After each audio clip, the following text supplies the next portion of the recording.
খানাখন্দে ভরা সড়ক, সামান্য বৃষ্টিতে সৃষ্টি হয় জলাবদ্ধতা।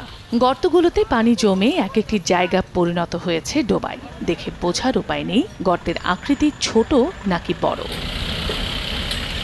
এই চিত্র ঢাকা সিলেট মহাসড়ক থেকে সাহেব প্রতাপ মোড় হয়ে নরসিংদী পৌর শহরে যাওয়ার অন্যতম প্রধান সড়কের। শুধু এটিই নয়, পৌর শহরের হেমন্দ্র সাহার মোড়, বড়বাজার রোড সহ প্রতিটি সড়কের বেশিরভাগ স্থানে কার্পেটিং উঠে সৃষ্টি হয়েছে ছোট বড় গর্তের। প্রতিদিনই ঘটছে দুর্ঘটনা। তারপরও এসব ভাঙা সড়ক দিয়ে ঝুঁকি নিয়ে প্রতিদিন চলছে হাজারো যানবাহন।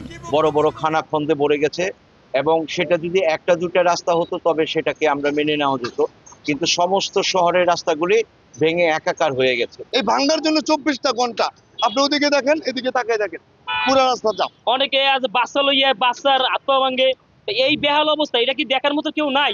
এদিকে জনদুর্ভোগ কমাতে ভাঙা রাস্তাগুলো পুনর্নির্মাণ এবং কার্পেটিং এর পরিবর্তে ইউনিব্লক সিস্টেমের পরিকল্পনার কথা জানান পৌর প্রশাসক।